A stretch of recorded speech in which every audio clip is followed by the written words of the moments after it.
अस्सलामुअलैकुम, मेरा नाम बख्तावर है and welcome back to my YouTube channel Bakhtawar Ali MLT education career. आज आपके लिए जो टॉपिक लेकर मैं आई हूँ वो है Prometric exam preparation. Prometric exam preparation की मैंने सीरीज़ स्टार्ट की है, जिसमें आज मेरी पहली वीडियो है कोगुलेशन एमसीक्यूज़ के ऊपर। ठीक है, तो आइए चलते हैं हम अपनी फर्स्ट एमसीक्यू की तरफ। फर्स्ट एमसीक्यू है, if one perform an APTT on a patient on high dose warfarin 3B। अगर एक पेशेंट वारफेरिन थेरेपी के ऊपर है तो हम इनमें से कौन सा रिजल्ट एक्सपेक्ट करते हैं। ए है normal because of warfarin effect the PT only. B है increase because of fibrinogen split product. C है increase because of white factor 7 deficiency. D increase because of other factors deficiency.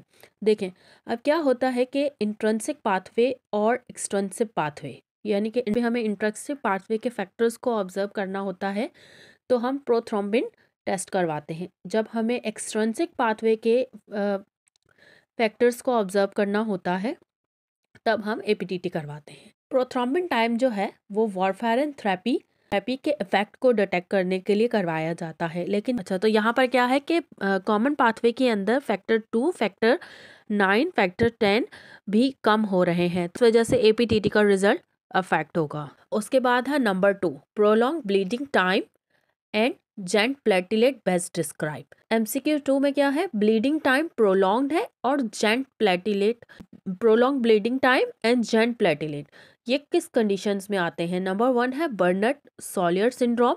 Number 2 है ग्लेसमैन थ्रोम्बोस्थेनिया। सी है von वैलिब्रेंट disease और D है Wiskott Aldrich syndrome. इन सारों में से वो कौन सी डिजीज है जिसमें ब्लीडिंग टाइम भी ज़्यादा होगा और जॉइंट प्लेटिलेट का मतलब है कि प्लेटिलेट साइज में बड़े होते हैं, उनको हम कहते हैं जॉइंट प्लेट। वो आपको किस कंडीशन में मिलेंगे। तो इसका आंसर है ए, burnt soiler syndrome. Burnt soiler syndrome में ब्लीडिंग टाइम प्रोलॉन्ग होता है और जॉइंट प्लेटिलेट पाए जाते हैं। ग्लेंसमैन थ्रोम्बोस्थेनिया के अंदर और वॉन वैलिब्रेंट डिजीज के अंदर प्लेटिलेट की मॉर्फोलॉजी नॉर्मल है। प्रोलॉन्ग ब्लीडिंग टाइम हो सकता है लेकिन इनमें प्लेटिलेट की मॉर्फोलॉजी नॉर्मल होती है। उसके बाद विस्कॉट एल्ड्रिच सिंड्रोम के अंदर टाइनी प्लेटिलेट पाए जाते हैं। तो बाकी क्या बच गया, बाकी बच गया burner soiler syndrome.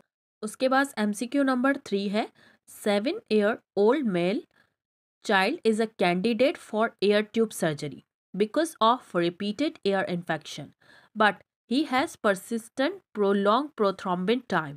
APTT is normal. Which condition is likely most? एक 7 साल का बच्चा जिसकी कंटिन्यूस इन्फेक्शन की वजह से एयर ट्यूब की सर्जरी हुई, इस बच्चे का पीटी प्रोलॉन्ग्ड है। ठीक है, एपीटीटी नॉर्मल है। विच कंडीशन इज लाइकली, अब यहाँ पर क्या कंडीशन हो सकती है। ए है कॉन्जिनेटल फैक्टर 7 डेफिशिएंसी। बी विटामिन के डेफिशिएंसी। सी हेमोफीलिया ए और डी है फैक्टर 5 लेडिन। अब इसका आंसर है विटामिन की डेफिशिएंसी, क्योंकि रिपीटेड इन्फेक्शन की वजह से बच्चे को कंटिन्यूस एंटीबायोटिक्स पे रखा गया था और कंटिन्यूस एंटीबायोटिक्स की वजह से क्या हुआ कि विटामिन के की डेफिशिएंसी हो गई। उसके बाद है number 4, 22 years old female was seen in emergency room. Will evidence of bleeding followed by spider bite lab results show?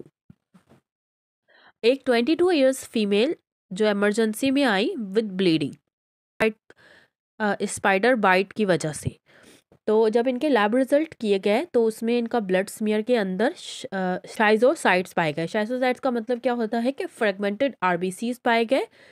APTT 60 second यानी कि प्रोलॉन्ग्ड एपीटीटी। प्लेटिलेट 50,000, प्लेटिलेट भी बहुत ज़्यादा लो थे। पीटी 20 सेकेंड यानी कि प्रोलॉन्ग पीटी और डी डायमर भी पॉजिटिव था। The most likely diagnosis is, क्या डायग्नोस किया जा सकता है। ए है एलर्जिक रिएक्शन।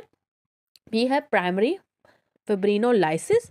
सी है सेकेंडरी फिब्रिनोलाइसिस और डी है विटामिन के डेफिशिएंसी। तो इसका आंसर है सी यानी कि सेकेंडरी फिब्रिनोलाइसिस। अच्छा, अब ये क्या है कि एलर्जिक रिएक्शंस में तो कोई कोगुलेशन अबनॉर्मैलिटी नहीं होती। प्राइमरी फिब्रिनोलाइसिस में लाइजोसाइट्स यानी कि fragmented RBCs, low platelet count, positive D dimer नहीं मिलता क्योंकि प्राइमरी फिब्रिनोलाइसिस एक नॉर्मल फिजियोलॉजिकल प्रोसेस होता है, तो इसमें और कोई भी एबनॉर्मेलिटी नहीं होती। उसके बाद है विटामिन के deficiency.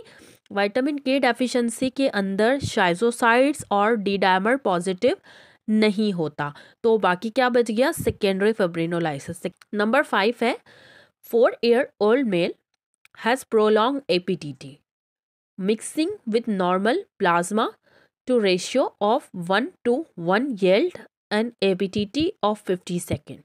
Which of the following result is likely? 4 साल का बच्चा जिसका APTT था 53 सेकेंड। अब कोगुलेशन के अंदर मिक्सिंग स्टडीज़ के डिफरेंट प्रोसीजर्स होते हैं। अब यहाँ पे क्या किया गया कि 53 सेकेंड जो बच्चे का APTT आया है, एक सैंपल इसका लिया गया और इसी रेशियो के अंदर सेम सैंपल लिया गया नॉर्मल प्लाज्मा का।